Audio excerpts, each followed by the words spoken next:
This is happiness, to be everything at once. Be unblinded, be unlearned, be unbridled and unburned.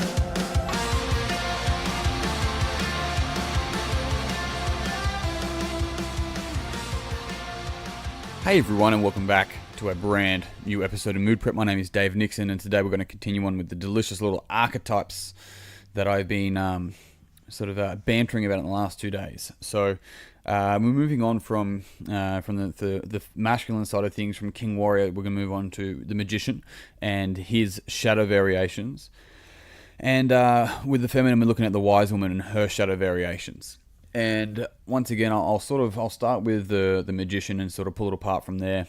And I'll do my best to once again fit this into about 10 minutes. These last two podcasts have been my longest. But either way, this came from the poll that I put in my in the Facebook group for Mood Prep Online. If you're not in it yet, just simply Facebook search Mood Prep Online. It should be in the comments of this podcast as well. You could just be able to click into it. Otherwise, come and join the banter and have some input into the podcast and what you want to hear. But otherwise, let's get this started and let's see where this can go. So these are originally from the book I read, was actually King by Elliot Hulse, who spoke about King, Warrior, Magician, Lover, and he said he used to do this marketing where he's like, all the kings are dead. I didn't really understand it at the time. Now I understand it significantly better, especially a year later, but also reading the book by, I always say Stephen Gillette, it's actually Douglas Gillette. So Robert Moore and Douglas Gillette, who are two Jungian psychologists. I think in 91 they wrote the book King, Warrior, Magician, Lover. And the book King, Warrior, Magician, Lover talks effectively around these four archetypes, mature masculinity. Now, there's actually 12 archetypes because there's two shadows. So there's King, there's Warrior, and we're on to Magician today. Now, if you could imagine X-axis and Y-axis, the King would sit at the top of the Y-axis, right at the top, the head, it's the brain. And then the Warrior would sit at looking at it would be on the left, but it would be on the right of the X-axis, and then the Magician would sit at the bottom of the Y-axis, which is the gut. Okay, so the third brain, effectively, and the reason why it sits there is because it's connected to the King, and it sends messages. It has the wisdom to deliver that wisdom to the King, to be able to let the King make decisions with all of the wisdom of the Magician. So that's within us as an individual. It's the same thing for the Wise Woman and the Queen. So the Magician is a pretty interesting archetype. I mean, in traditionalist sort of tribal sides, it's like the shaman, it's the medicine man, it's that kind of tribalistic sort of wise man in that circumstance. And if you're looking at spiral dynamics concept, that's very purple. So if we evolve into today's level of consciousness, we start to see the people that are really channeled into a balanced Magician see the world in they simplify it from a bunch of complex models, right? So they see the world differently. They see conversations such as the spiral dynamics. They hear different sort of programs running in people's communication where their energies are at and all this sort of stuff. And sometimes this can be sort of pushed off because people want to bring everything down into something that's right, into this tangible, physical, touching sort of space. But the reality is that the Magician has this extra aura about him and the Wise Woman about her. But the other thing about it is that for these to be really matured, that it takes a long time, right?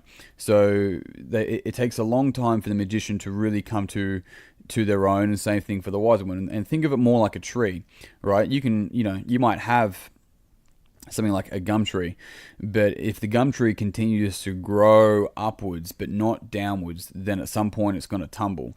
And so the Magician really is as deep as he is outward, right? He has roots strong into the ground. And when I'm talking about the Magician, I want you to know that I'm also referencing the Wise Woman in this circumstance as well, right?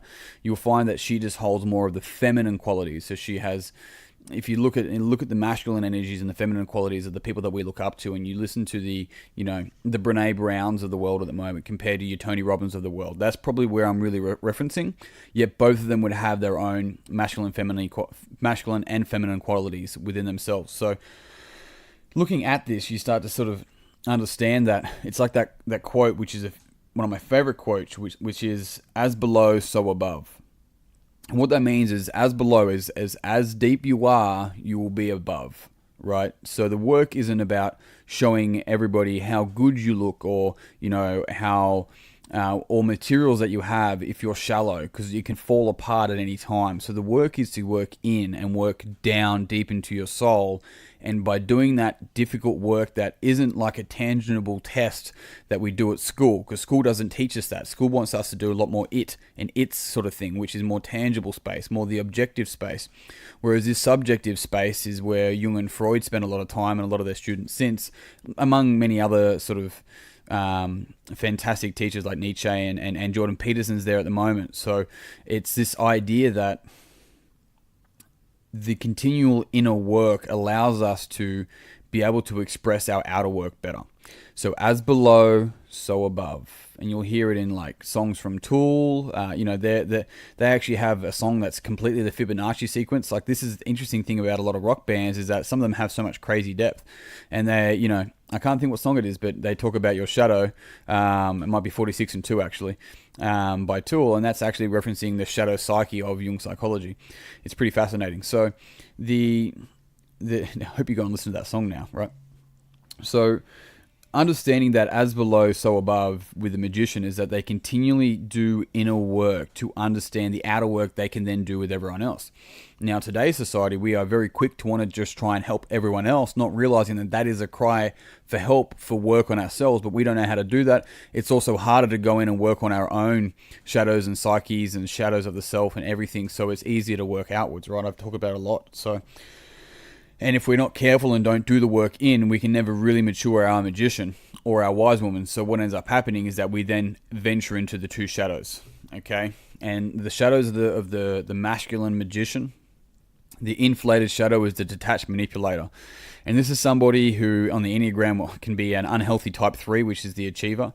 What's interesting about that is that, that's just to sort of incorporate different types of models into the same perspective. But this person is, if you look at a spiral dynamic space, they're also probably in orange or red as well, because they're more in the me space. But what I'm getting at with this is like they're not, that they have to be detached. You cannot be emotionally attached to somebody or emotionally aware about somebody and manipulate them at the same time, because manipulation in that sense has to come from this form of, I don't give a fuck about you. Right, I am detached from. I might get you to think that I care, but really at the end of the day, I care about myself and my advancement. And the interesting thing around this is that being detached allows me to completely emotionally detach, and then go and trying to get you. And I might call it influencing. I might justify it any different way, but if you leave, I'll just replace you. Right, and this is the thing about these types of people, the sociopathic or the psychopathic people, is that they end up jumping around a lot, because at some point they get found out and they have to move on to a new bunch of victims.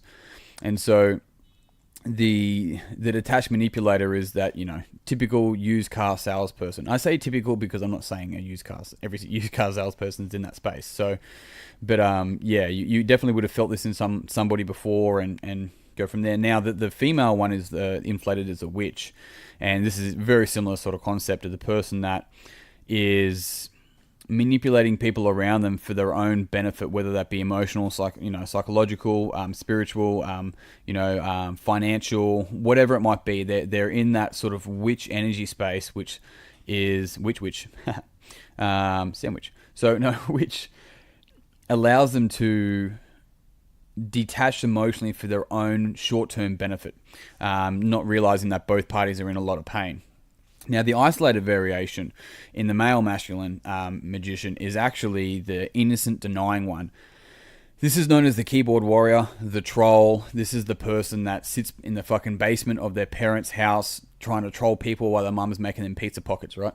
The innocent denying one is a person who kind of just like will sit back and create the drama, but then be like, oh, I'm not a part of this, but just watch it unfold for their own benefit, for their own enjoyment, right? It's disgusting, but this isolated person is going, my life is so fucking boring that I have to find a way to make other people as miserable as I am, but it's not my fault, right? And so this is what's so interesting about this person, is that this person isn't rooted deeply. They haven't got to the source of their pain for whatever reason, and they may never. And because of that, well, they want to see the world burn, but they don't want to be known that they did it. Whereas there's other ones, other archetypes that want, like maybe the sadist, for example, that wants the world to know that they did it.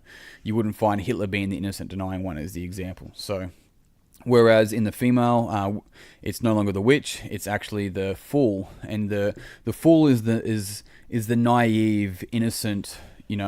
Like, oh, I didn't know, and it's like, I've had this conversation with people before. I'm like, fuck off, you did not know. You have lied to yourself so that you could be seen as, once again, like this innocent victim in this circumstance, because you did not want to take responsibility. You did not want to stand up, be in your wholeness, listen to your intuition, and take ownership of the situation, or at least the role that you played in it. And this definitely is the fool in that circumstance, because they're naive. They're still a girl in the same way the innocent denying one is still a boy, and they're scared, but they don't know how to be the assertive type or the aggressive type, so they become the victim type. And this is what's so fascinating about the isolated and inflated variations of both of these